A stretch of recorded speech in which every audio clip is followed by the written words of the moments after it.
कि इस प्रभुता को देखकर गोविंद के चरणों में सर झुकाने लगे और कहने लगे, हे कन्हैया तूने ये अच्छा नहीं किया। मैं जब इतना अमीर हो गया हूँ, राजा बन गया हूँ, तो मुझे घमंड आ जाएगा। तो मेरे सुदामा ने उस धन संपदा को अपने हाथों में नहीं लिया, गरीबों में दान कर कर सुदामा जिस अवस्था में कृष्ण के पास गए थे, आज सुदामा ने वैसा ही जीवन व्यतीत किया। वहाँ के बिहारी लाल की सांवरिया सरकार की जय हो। एक दिन की बात है, भगवान श्री कृष्ण और सभी बालक एक जंगल में गए थे। मैंने राजा नरक की कथा भी आपको सुनाई थी।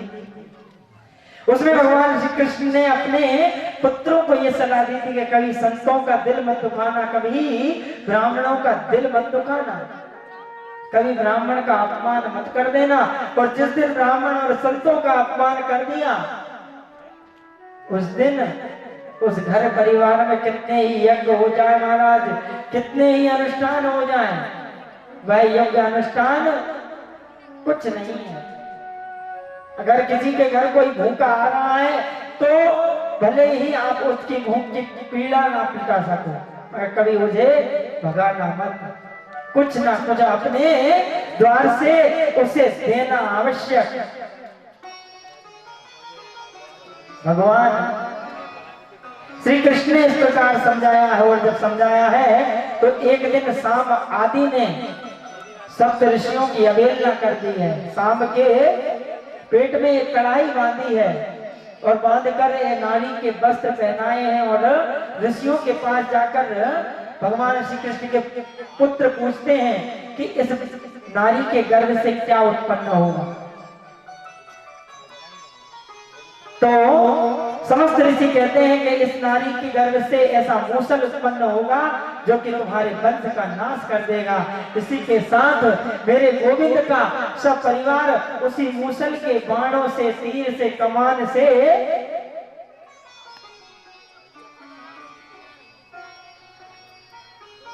मिट गए। जब ये श्राप दिया तो शाम आदि ने उस मूसल को पीसा और पीस कर समुद्र में बहा दिया, और जब समुद्र में बहाया तो एरका नामक घास उत्पन्न हुई, और उस घास से सारे यदुवंशी जब मतवाले हो गए, मदिरा का पान करने लगे, हिंसा करने लगे, तो आपस में लड़ लड़कर मर गए।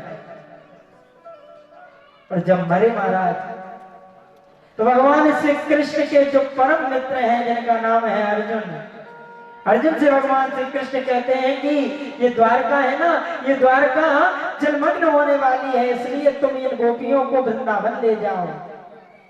तो अर्जुन के साथ गोपियों को मेरे कृष्ण भेजते हैं, और जब भेजते हैं तो भैया समय बड़ा बलवान होता है। समय समय सुंदर समय, समय बड़ो बलवान, भेलन लूटी गोपियां, वे अर्जुन बेईमान।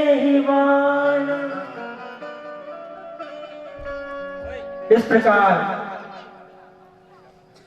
गोविंद ने जब गोपियों को अर्जुन के साथ भेजा तो भीलों ने गोपियों को लूट लिया। जब भीलों ने लूटा तो एक दासियों ने एक मछली पकड़ी, और उस मछली के पेट से एक लोहे का टुकड़ा निकला और उस टोंक पे लगाया।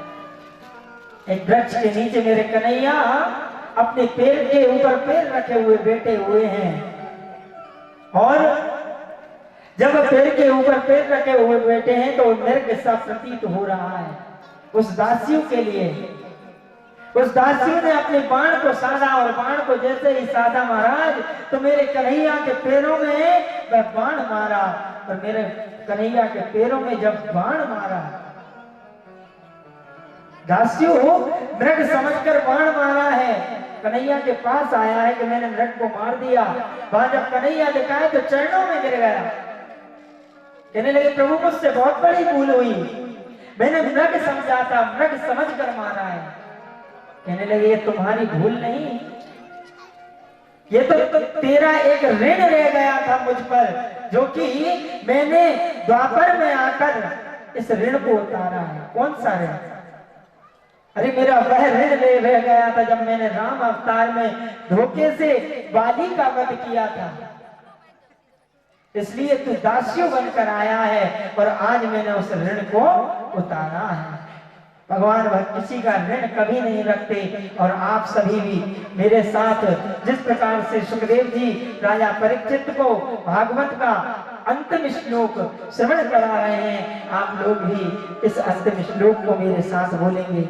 नाम संकीर्तनम यस्य, नाम संकीर्तनम यस्य, सर्व पाप प्रणाशनम, सर्व पाप प्रणाशनम, प्रणामो दुख समनस्तम, प्रणामो दुख समनस्तम, नमामि हरि परम, नमामि हरि परम। इस प्रकार से सुखदेव जी महाराज ने अपनी वाणी को विराम दे दिया है। और जब विराम दिया अपनी वाणी को तो विराम देकर जैसे ही कहा कि राजा परीक्षित अब तुम संतुष्ट हो 7 दिन की भागवत सुनकर? कहने लगे हाँ महाराज मैं संतुष्ट हूं, मैं संतुष्ट हूं। अब एक बार बताओ कि तुम्हारा जन्म हुआ था कि नहीं? कहने लगे महाराज जिस अलौकिक कथा से मैंने ज्ञान प्राप्त किया है तो ना कभी व्यक्ति का जन्म होता है ना कभी मृत्यु होती है। मैं जीते जी गोविंद के चरणों की स्मृति प्राप्त करता हूँ। वहीं ध्यान मग्न हो गए हैं राजा परीक्षित। सुखदेव जी महाराज वहां से अन्यत्र चले गए हैं। वह तक्षक नाग प्रथम दिवस की कथा में मैंने आप लोगों को श्रवण कराया, तो वह आया जीवित तो होकर, मगर मरणासन पर जब श्री परीक्षित बैठे हुए हैं तो परीक्षित को डसता है। परीक्षित पुण्य गति को प्राप्त होते हैं और मैं इस व्यास पीठ से आप सभी लोगों से कहता हूं कि अगर जीते जी मुक्ति लेना है तो वह श्री कृष्ण से लो। और जो भगवान की शरण में आ जाता है, जो प्रभु की शरण में आ जाता है, उसके हो जगत का तारणहार अवश्य ही तारता है। बोलिए वाके बिहारी लाल की जय हो। जिस प्रकार श्री कृष्ण की भक्ति पाकर राजा परीक्षित मोक्ष को प्राप्त हुए, वैसे ही समस्त जो भक्तगण हैं वह भागवत के माध्यम से ही मोक्ष की प्राप्ति कर सकते हैं। यह है श्रीमद् भागवत की अलौकिक दिव्य रस की गंगा। इसे भागवत कथा नहीं कहते, इसे गंगा कहते हैं। और जो व्यक्ति इसमें बार बार गोते लगाता है निश्चय ही वह व्यक्ति इस भव से पार हो जाता है।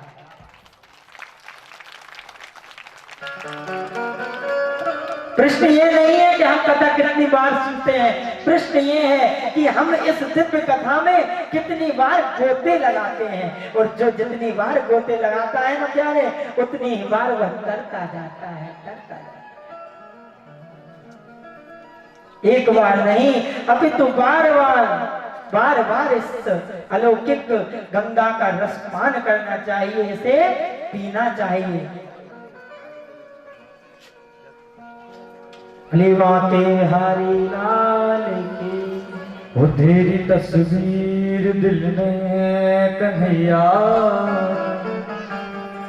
हो जाने कब से सजाए हुए हैं।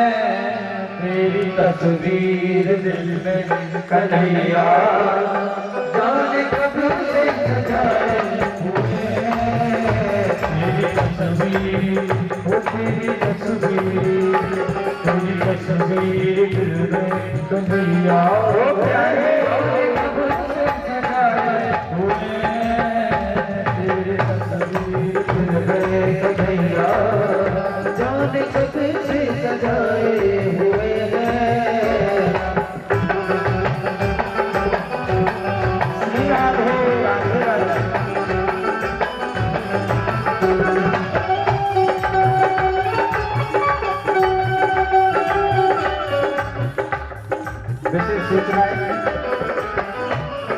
बहुत प्यारे। सभी को विशेष सूचना है, पांडे जी के गुरुदेव पांडे जी ने ऐसे आदेश हैं कि जिन किसी को भी भक्त वृंद सभी को जिनको भी व्यास जी का पूजन करना हो व्यास मंच का, वो व्यास मंच पर एक एक कर आकर व्यास पूजन कर सकते हैं और महाराज श्री से आशीर्वाद ले सकते हैं। सबसे पहले यजमान जो भी जहाँ कहीं भी हो वो सपत्नी गाएंगे और व्यास पूजन करेंगे। ऐसे पांडे जी गुरुदेव के आदेश हैं, इसलिए आपको अवगत कराया जा रहा है। बोलिए राधा रानी सरकार की। ये श्रीमद् भागवत का जो आयोजन हुआ है ना, ये किसी एक व्यक्ति का नहीं है, ये समस्त माताओं बहनों का आयोजन है। और जो माताओं बहनों ने आयोजन किया है ना, वह उनको भी एक नाम दिया गया है। जिस प्रकार माता राधा रानी का नाम है ना, तो इन सभी माताओं के समूह को, आप सभी के समूह को एक नाम दिया गया है, राधा रानी मित्र मंडल। और जिसमें सभी माताओं बहनों ने अपने अपने द्वारा इसमें भक्ति प्रदान की है। श्रीमती दीपा भार्गव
राधे श्याम श्याम श्याम सीता राम राम राम सीता राम।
सुंदरम ओंकार सुंदरम ॐ सुन्दरं ओङ्कार सुन्दरम् ओम सुंदरम ओंकार सुंदरम ॐ सुन्दरं ओङ्कार सुन्दरम् शिव सुंदरम शिव नाम सुंदरम शिव सुंदरम शिव नाम सुंदरम शिवनाम सुन्दरम् ओम सुंदरम ओंकार सुंदरम ॐ सुन्दरं ओङ्कार सुन्दरम् ओम सुंदरम ओंकार सुंदरम ॐ सुन्दरं ओङ्कार सुन्दरम् शिव सुंदरम शिव नाम सुंदरम शिव सुंदरम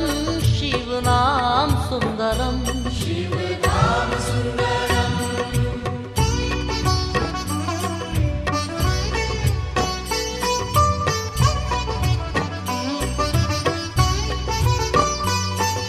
हे नीलकंठ सर्प मुंडमाल सुंदरम नीलकण्ठ सर्पमुण्डमाल सुन्दरम् हे दीप नेत्र वा विशाल भाल सुंदरम दिव्यनेत्रमा विशालभाल सुन्दरम् हे नीलकंठ सर्प मुंडमाल सुंदरम नीलकण्ठ सर्पमुण्डमाल सुन्दरम् हे दीप नेत्र वा विशाल भाल सुंदरम दिव्यनेत्रमा विशालभाल सुन्दरम् ओम सुंदरम ओंकार सुंदरम ॐ सुन्दरं ओङ्कार सुन्दरम् शिव सुंदरम शिव नाम सुंदरम शिव सुंदरम शिव नाम सुंदरम शिवनाम सुन्दरम्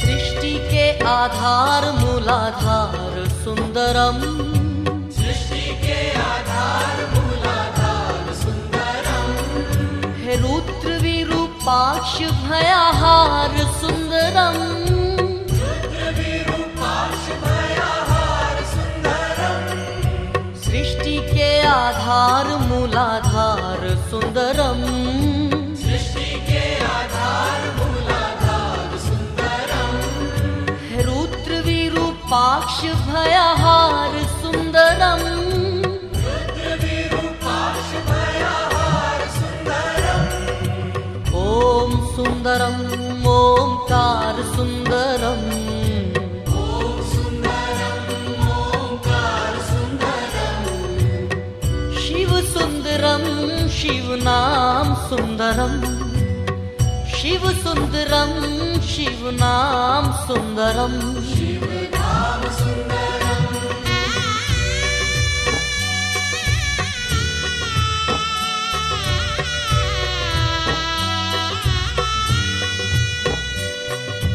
भस्म सुंदरम भस्मीभूत सुंदरम भस्म सुन्दरं भस्मीभूत सुन्दरम् शमशानवासी सन्यासी अवधूत सुंदरम शमशानवासी सन्न्यासी अवधूत सुन्दरम् हे भस्म सुंदरम भस्मीभूत सुंदरम भस्म सुन्दरं भस्मीभूत सुन्दरम् शमशानवासी सन्यासी अवधूत सुंदरम शमशानवासी सन्न्यासी अवधूत सुन्दरम् ओम सुंदरम ओंकार सुंदरम ॐ सुन्दरं ओङ्कार सुन्दरम् शिव सुंदरम शिव नाम सुंदरम शिव सुंदरम शिव